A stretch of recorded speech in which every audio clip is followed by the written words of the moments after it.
આજના આ હરીફાઈ ભર્યા યુગમાં બાળક બિચારું ક્યાંક મા બાપની ઈચ્છાઓ વચ્ચે પીસાતું હોય છે, મૂંઝાતું હોય છે, નથી કહી શકતું કે નથી રહી શકતું, એવી પરિસ્થિતિમાં એ મુકાતો હોય છે.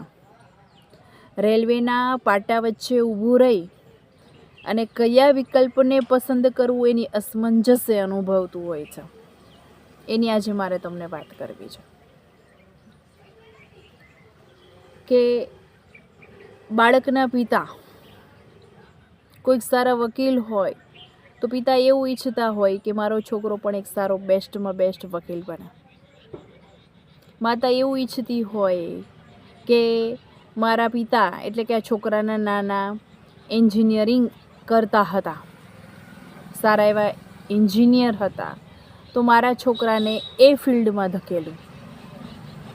છોકરાનો ભાઈ એવું ઈચ્છતો હોય કે મારો ભાઈ છે આર્મી મેન બને. છોકરાની બેન એવું ઈચ્છતી હોય કે મારા પતિએ જે હિસ્ટ્રી બનાવી છે એ હિસ્ટ્રી ફરી પાછી મારો ભાઈ તાજી કરે. છોકરાના મામા એવું ઈચ્છતા હોય કે તે સારા એવા મોલનો માલિક બને. અને છોકરાના શિક્ષક એવું ઈચ્છતા હોય કે તે મારી જેમ એક શ્રેષ્ઠ આદર્શ શિક્ષક બને.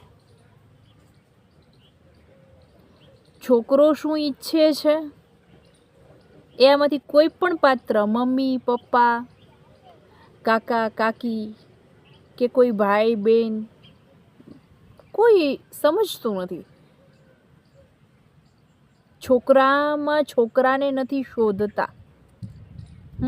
એ પોતાના બાળકની સરખામણી છે અન્ય બાળક સાથે કરે છે. કોઈક અન્યની ફ્રેમમાં પોતાના સંતાનનો ફોટો ફિટ કરવા માંગે છે.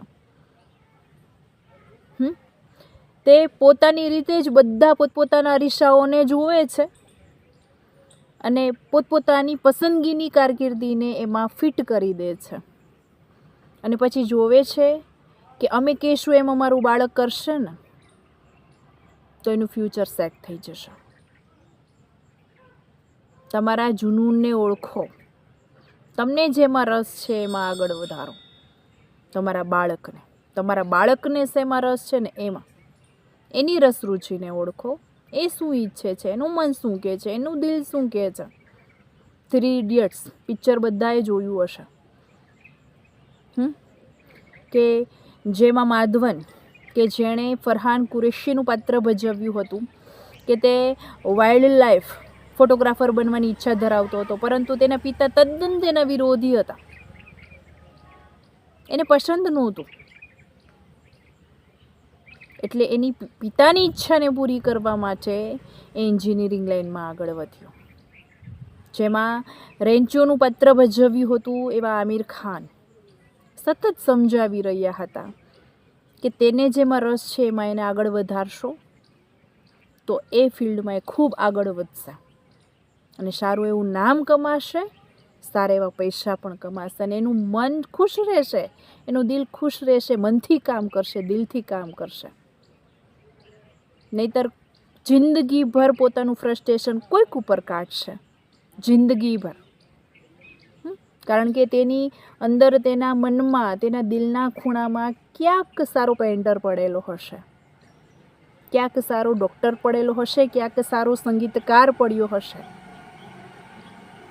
માટે તમારા બાળકને જેમાં પણ રુચિ હોય તેમાં આગળ વધારો. પછી ભલે તે અભિનયની લાઈન હોય, પછી ભલે તે ડિઝાઇનરની લાઈન હોય, પરંતુ તમારા બાળકને જેમાં રસ છે ને એમાં જ આગળ